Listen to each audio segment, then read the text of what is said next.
നമസ്കാരം. ഇന്നലെ റിലയൻസ് കമ്പനിയുടെ 43ാമത് വാർഷിക പൊതുയോഗത്തിൽ ചെയർമാൻ മുകേഷ് അംബാനി വളരെ സുപ്രധാനമായ തീരുമാനമാണ് പുറത്തുവിട്ടത്. ഇന്ത്യയിൽ 5G സേവനം ലഭ്യമാക്കാൻ കമ്പനി പൂർണ്ണ സജ്ജമാണെന്നായിരുന്നു ആ ന്യൂസ്. ഇന്ത്യയിൽ 5G സ്പെക്ട്രം ലഭ്യമാക്കുകയാണെങ്കിൽ ഏറ്റവും അടുത്ത നാളുകളിൽ തന്നെ 5G സേവനം ജനങ്ങൾക്ക് ലഭ്യമാക്കും എന്നും അദ്ദേഹം പറഞ്ഞു.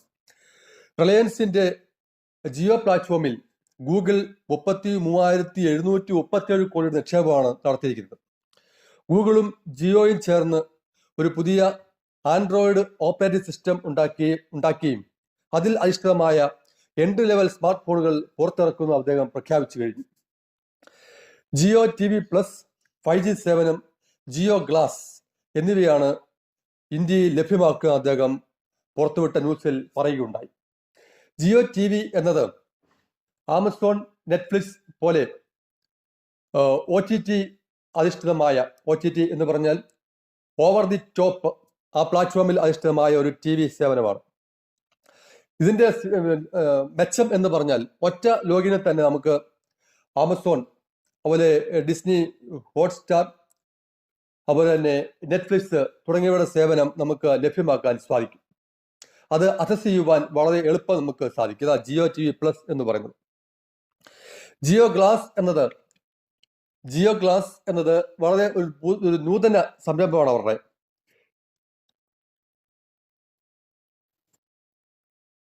ജിയോ ഗ്ലാസ് എന്നതിന്റെ ദൃശ്യ അനുഭവം പകരുന്ന ഒരു പുതിയ ടെക്നിക്കാണത്. അതിന്റെ പറ്റി എന്താണെന്ന് ഞാൻ വിശദമായി നിങ്ങൾക്ക് പറഞ്ഞുതരാം. Geo Glass basically a mixed reality headset for classrooms and also holographic streaming, sharing documents. 3D ദൃശ്യാനുഭവം നമുക്ക് അനുഭവവേദ്യമാകുന്ന ഒരു നൂതന സാങ്കേതികവിദ്യയാണ് ഈ 3D Jio glass. Jio TV+,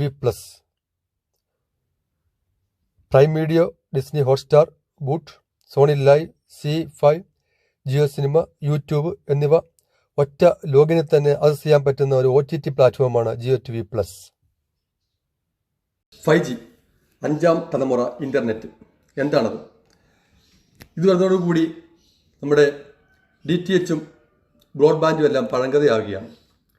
4Gയെക്കാട്ടിലും 10 ഇരട്ടി വേഗത നമുക്ക് ഡേറ്റ ട്രാൻസ്ഫർ ചെയ്യാൻ സാധിക്കും. As frequency increases, the data transferring speed increases. അതുപോലെ തന്നെ ഫ്രീക്വൻസി കൂടുകയാണെങ്കിൽ വേവ് ലെങ്ത് കുറയുകയും ചെയ്യുന്നു. അവിടെ ഉപയോഗിക്കുന്നത് മില്ലിമീറ്റർ വേവ്സാണ് ഉപയോഗിക്കുന്നത്. 1 മുതൽ 10 മില്ലിമീറ്റർ വരെയുള്ള ഇലക്ട്രോമാഗ്നറ്റിക് വേവ്സ് ആണ് നമ്മൾ ഇതിനു വേണ്ടി ഉപയോഗിക്കുന്നത്. ആദ്യമായി കണ്ടുപിടിച്ചത് ഇന്ത്യക്കാരനായ ജഗദീഷ് ചന്ദ്രബോസാണ്.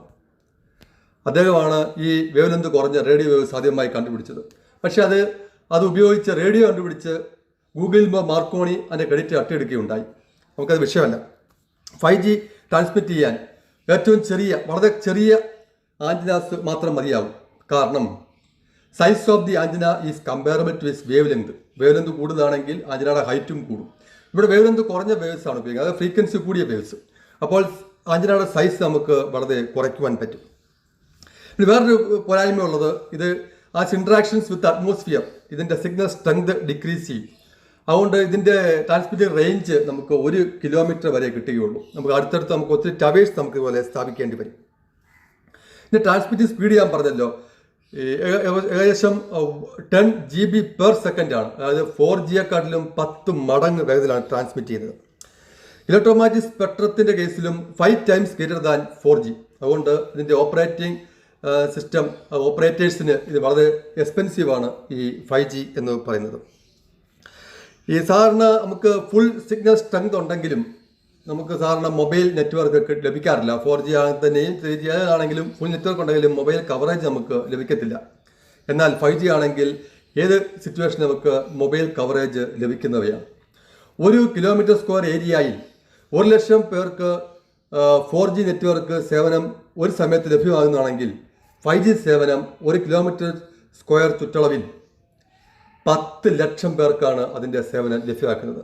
അപ്പോൾ ആ കേൾക്കുമ്പോൾ തന്നെ അറിയാം അത്രയ്ക്ക് വളരെ മെച്ചപ്പെട്ട ഒരു മൊബൈൽ സേവനമാണ് ഈ 5G നമുക്ക് പ്രദാനം ചെയ്യുന്നത്. എക്സ്പെൻസ് വളരെ കൂടും എങ്കിൽ തന്നെയും അതിൻ്റെ 5G സ്പെക്ട്രം ഇന്ത്യയിൽ ലഭ്യമാക്കുന്ന മുറയ്ക്ക് അവർ ഇന്ത്യയിലെ ജനങ്ങൾക്ക് വേണ്ടി 5G സേവനവും ലഭ്യമാക്കും എന്നാണ് പറയുന്നത്. അതിൻ്റെ കമ്പാരിസൺ ഇവിടെ ശ്രദ്ധിക്കുക.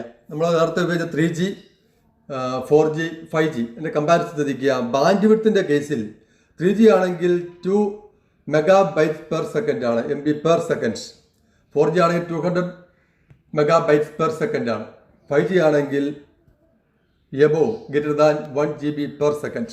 ലേറ്റൻസി എന്ന് പറഞ്ഞാൽ നമ്മൾ മൊബൈലിൽ നിന്നും ടവറിലേക്ക് ആ കണക്ട് ചെയ്യുന്ന സമയം അത് 3G ആണെങ്കിൽ 100 to 500 millisecond ആണ്. 4G ആണെങ്കിൽ 20 to 30 milliseconds ആണ്. എന്നാൽ 5G ആണെങ്കിൽ അത് ലെസ് ദാൻ 10 milliseconds. അത്രയ്ക്ക് വളരെ ഫാസ്റ്റിലാണ് മൊബൈലിൽ നിന്നും ടവറിലേക്ക് സിഗ്നൽസ് ട്രാൻസ്ഫർ ചെയ്യുന്നത്. Less than 10 milliseconds. Average speed ആണെങ്കിൽ 144 kilobytes/second ആണ്. 4G ആണെങ്കിൽ 25 MB/s.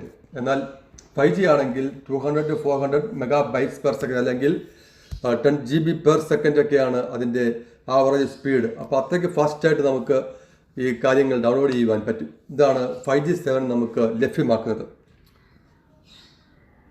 ഇനിയും 5Gയുടെ യൂസസ് നോക്കാം, അതുപോലെ തന്നെ ഡ്രോബാക്സ് നോക്കാം. യൂസസ് ആയിട്ട് മൊബൈൽ ബ്രോഡ്ബാൻഡ് ഇലക്ട്രോമാഗ്നറ്റിക് കമ്മ്യൂണിക്കേഷന് വേണ്ടി ഇത് ഉപയോഗിക്കുന്നു. അതുപോലെ ultra reliable low latency communication എന്ന് വെച്ചാൽ വളരെ ഫാസ്റ്റായിട്ട് ആ ടവറും മൊബൈലും തമ്മിലുള്ള ആ ലിങ്കിന് വളരെ കുറച്ച് സമയം, ആ ultra reliable low latency communication.